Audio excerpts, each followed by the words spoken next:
அண்மை செய்தியை பார்த்துக் கொண்டிருக்கிறோம். பொம்மை முதலமைச்சரின் ஜெர்மன் அமெரிக்கா பயணம் குறித்தும் தொழில்துறையில் முதலீடுகள் குறித்தும் எதிர்க்கட்சித் தலைவரும் அதிமுக பொதுச் செயலாளருமான எடப்பாடி கே பழனிசாமி எழுப்பிய கேள்விகளுக்கு முறையாக பதிலளிக்க வக்கில்லாமல் திசை திருப்பும் விடிய அதிமுக அரசின் தொழில்துறை அமைச்சருக்கு அதிமுக முன்னாள் அமைச்சர் MC சம்பத் கண்டனம் தெரிவித்திருக்கிறார். இதுகுறித்த விவரங்களை எமது தலைமை செய்தியாளர் ஜெயக்குமார் வழங்க கேட்கலாம். வணக்கம் ஜெயக்குமார், கூடுதல் விவரங்களை வழங்கலாம். வணக்கம் உமேஷ். அனைத்து இந்திய அண்ணா திராவிட முன்னேற்ற கழகத்துடைய பொதுச் செயலாளர், மாண்புமிகு சட்டமன்ற எதிர்க்கட்சி தலைவர், தமிழ்நாடு முன்னாள் முதலமைச்சர் திரு எடப்பாடி கே பழனிசாமி அவர்கள் பொம்மை முதலமைச்சர் ஜெர்மன் மற்றும் அமெரிக்க பயணம் குறித்து தொழில்துறையில் முதலீடுகள் குறித்தும் எழுப்பிய கேள்விகளுக்கு முறையாக பதிலளிக்க வக்கில்லாமல் திசை திருப்ப விடியா திமுக அரசுடைய தொழில்துறை அமைச்சர் முயற்சிப்பதை கண்டித்து அனைத்து இந்திய அண்ணா திராவிட முன்னேற்ற கழகத்துடைய முன்னாள் அமைச்சரும் கடலூர் வடக்கு மாவட்ட கழக செயலாளர் MC சம்பத் கண்டன அறிக்கை வெளியிட்டிருக்கிறார். அவர் வெளியிட்டக்கூடிய கண்டன அறிக்கையில் 9/9/2025 அன்று கழக பொதுச் செயலாளர், மாண்புமிகு சட்டமன்ற எதிர்க்கட்சி தலைவர் அண்ணன் எடப்பாடியார் அவர்கள் பொம்மை முதலமைச்சர் திரு ஸ்டாலின் 30/8/2025 அன்று வெளிநாடு செல்லும் முன்பு சென்னை விமான நிலையத்தில் திமுக ஆட்சிக்கு வந்த பின்பு 922 புரிந்துணர்வு ஒப்பந்தங்கள் மூலம் 10,62,62 கோடி ரூபாய் முதலீட்டை ஈர்த்து 32.81 லட்சம் நபர்களுக்கு வேலை வாய்ப்பை உருவாக்கி 77% செயல்முறைப்படுத்திவிட்டதாக பேட்டி அளித்ததை குறிப்பிட்டு, அதாவது FDI புள்ளி விவரப்படி 2022-23 தமிழ்நாடு பெற்ற அந்நிய முதலீடு வெறும் 17.247 கோடி ரூபாய் என்றும் 2023-24 20.157 கோடி ரூபாய் என்றும் 2024 மற்றும் 25 31.103 கோடி ரூபாய் தான் என்றும் ஆக மொத்தம் 3 ஆண்டுகளில் 2025 மார்ச் மாதம் வரை 68.507 கோடி ரூபாய் மட்டுமே மூலதனமாக பெற்று 5வது இடத்தில்தான் உள்ளதாக தெரிவிக்கப்பட்டது என்று அண்ணன் எடப்பாடியார் கேள்வி எழுப்பியிருக்கிறார். தமிழகத்தில் லட்சக்கணக்கான இளைஞர்கள் வேலை வாய்ப்பில்லாமல் எந்த வேலையும் கிடைக்காமல் அதை செய்வதற்கு தயாராக இருக்கிற நிலையில் ஆட்சிக்கு வந்தவுடன் காலியாக உள்ள சுமார் 5.50 லட்சம் பணியிடங்கள் நிரப்பப்படும், ஆண்டுக்கு 10 லட்சம் வேலை வாய்ப்புகள் உருவாக்கப்படும் என்று பித்தலாட்ட தேர்தல் அறிக்கையை விட்ட திமுக அரசு தொழில் முதலீட்டை ஈர்த்து இதுவரை சுமார் 32.81 லட்சம் பேருக்கு வேலை வாய்ப்பை வழங்கியதாக அந்த புழுகு ஆகாச புழுகு என்பார்கள். அப்படி ஒரு பொய்யான செய்தியை கூசாமல் பொம்மை முதலமைச்சர் ஸ்டாலின் ஜெர்மன் சுற்றுப்பயணம் மேற்கொள்ளும் முன்பு கூறியதன் முழு விவரங்களை நாட்டு மக்களுக்கு சொல்லுங்கள் என்று அண்ணன் எடப்பாடியார் தனது அறிக்கையில் கேட்டிருக்கிறார். இது உங்கள் பாஷையில் ஜனநாயகமான அறிக்கை இல்லையா என்று கேள்வி எழுப்பியிருக்கக்கூடிய அவர், சொந்த பணத்தில் வெளிநாட்டு பயணம் மேற்கொள்வதில் எங்களுக்கு ஆட்சேபனை இல்லை. மக்களுடைய வரி பணத்தில் 5 முறை வெளிநாட்டு பயணங்களையும் குடும்ப சகிதமாக மேற்கொண்டுள்ளீர்கள். இதனால் தமிழ்நாட்டிற்கு என்ன பயன் என்று அதிமுக முன்னாள் அமைச்சர் MC சம்பத் கேள்வி எழுப்பியிருக்கிறார். எவ்வளவு புரிந்துணர்வு ஒப்பந்தங்கள் முதலீடுகளாக மாறின, எவ்வளவு தமிழக இளைஞர்களுக்கு வேலை வாய்ப்பு பெற்றனர் என்று அடிப்படையான கேள்விகள் சட்டமன்றத்தில் எதிர்க்கட்சி தலைவர் என்ற முறையில் எங்கள் அண்ணன் எடப்பாடியார் கேள்வி எழுப்பியிருக்கிறார்.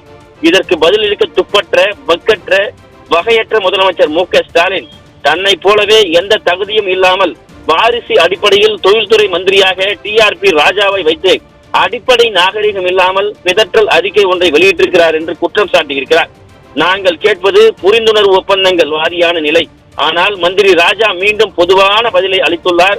தமிழகத்தில் அமைந்துள்ள நிறுவனங்களினுடைய தலைமையகம் வெளி மாநிலங்களில் அமைந்திருப்பதால் தமிழ்நாட்டினுடைய FDI குறைவாக உள்ளதாக பதிலளித்துள்ளார். அப்படியெனில் அத்தகைய நிறுவனங்களுடைய விவரங்களை தொழில்துறை மந்திரி ஏன் கொடுக்கவில்லை என்று அவர் கேள்வி எழுப்பியிருக்கிறார்.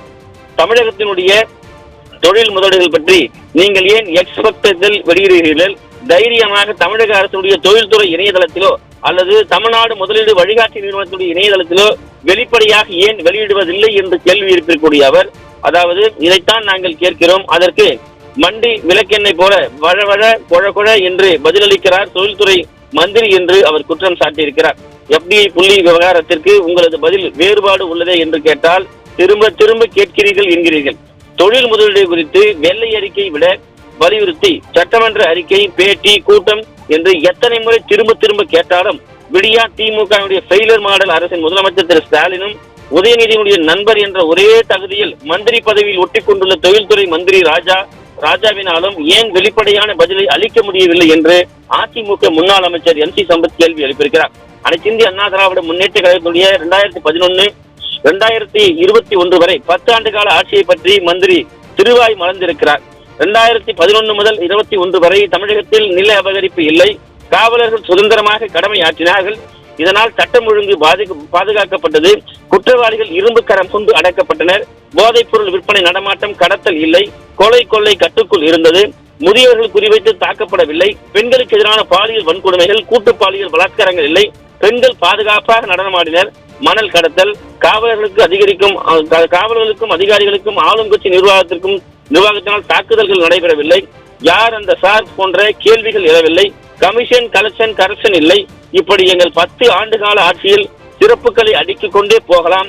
மக்களுக்கு பயன்படக்கூடிய திட்டங்களான விலையில்லா அரிசி, விலையில்லா மிக்சி கிரைண்டர், ஃபேன், விலையில்லா மடிக்கணினி, தாலிக்கு தங்கம், அம்மா மருந்தகம், குறிப்பாக அம்மா மருந்தகம், வேலைக்கு செல்லக்கூடிய மகளிருக்கு இருசக்கர வாகன மானியம், அரசு பள்ளி மாணவருக்கு 7.5% உள் ஒதுக்கீடு, அதே போன்று அம்மா மினி கிளினிக், குடிமராமத்து தடுப்பணைகள், தமிழகம் முழுவதும் சாலைகள், பாலங்கள் என்று சிறந்த உட்கட்டமைப்பு, இந்தியாவினுடைய மருத்துவ தலைநகரமாக தொழில் முதலீட்டாளர்களுடைய முதல் சாய்ஸ் தமிழ்நாடு மாநிலமாக முழுவதும் பாதுகாக்கப்பட்ட குடிநீர், அரசு துறைகளில் இந்தியாவிலேயே சிறந்த துறை என்று 100க்கும் மேற்பட்ட மத்திய அரசுடைய பரிசுகள் என்று அடுக்கிக் கொண்டே போகலாம் என்று அவர் பட்டியலிட்டிருக்கிறார். குறிப்பாக 2011 ஆட்சியை விட்டு அகலும் போது இருண்ட தமிழகமாக இருந்த நிலையில் மாறி 2013-14 மின்மிகை மாநிலமாக மாற்றியது அம்மாவினுடைய அரசு என்பதை தமிழக மக்கள் நினைவில் வைத்துள்ளனர்.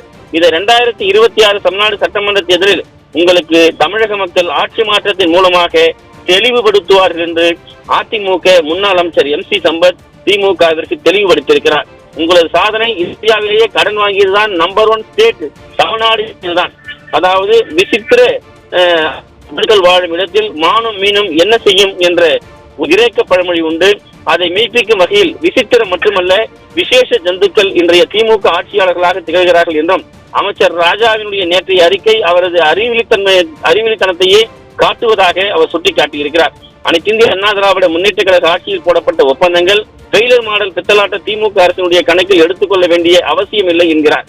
இதனால்தான் எங்கள் ஆட்சியில் ஆரம்பிக்கப்பட்ட உசூரில் ஏத்தர் எனர்ஜி நிறுவனம், அதே போன்று போச்சம்பள்ளி ஓலா நிறுவனம் திட்டங்கள் தங்கள் அடுத்தவர்கள் பெற்றெடுத்த குழந்தைக்கு சொந்தம் கொண்டாடுவது போல 2021 ஆட்சிக்கு வந்து 50 நாட்களுக்கு நீங்கள் கொண்டு வந்தது போல பேசியதை தமிழக மக்கள் குறிப்பாக இளைஞர்கள் மறந்துவிடவில்லை என்று தெரிவித்திருக்கிறார்.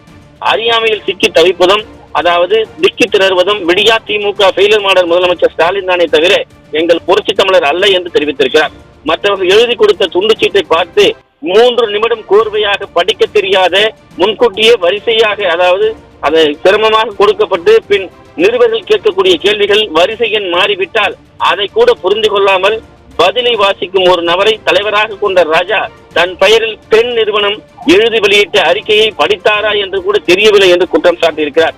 விடியா திமுகவின் ஃபெயிலர் மாடல் அரசினுடைய முதலமைச்சர் ஸ்டாலினுக்கும் வாரிசு அரசியல் மந்திரி ராஜாவுக்கும் திரும்பவும் ஒரே கேள்வி. 2021 விடியா திமுக ஆட்சி பொறுப்பேற்றது முதல் இன்று வரை வெளிநாட்டு பயணங்கள் மூலம், அதாவது முதலீட்டாளர் மாநாடு என்று எவ்வளவு புரிந்துணர்வு ஒப்பந்தங்கள் போடப்பட்டிருக்கிறது, எவ்வளவு முதலீடுகள் பெறப்பட்டது, எவ்வளவு தொழில்கள் துவங்கப்பட்டன, புரிந்துணர்வு ஒப்பந்தங்கள் அதாவது வாரியாக தற்போதைய நிலை என்ன, எவ்வளவு இளைஞர்களுக்கு வேலை வாய்ப்பு வழங்கப்பட்டது, 2021 முதல் தொழில்துறை ஈர்த்த முதலீடுகள் பற்றி விரிவான அறிக்கையை வெளியிடுங்கள். நீங்கள் நேரடியாக பதிலளிக்கும் வரை நாங்கள் இதே கேள்வியை திரும்ப கேட்டுக்கொண்டே இருப்போம் என்று அனைத்து இந்திய அண்ணா திராவிட முன்னேற்ற கழகத்துடைய முன்னாள் அமைச்சரும் கடலூர் வடக்கு மாவட்ட கழக செயலாளரான முன்னாள் MC சம்பத் அவர்கள் கண்டன அறிக்கையில் தெளிவுபடுத்தியிருப்பது குறிப்பிடத்தக்கது.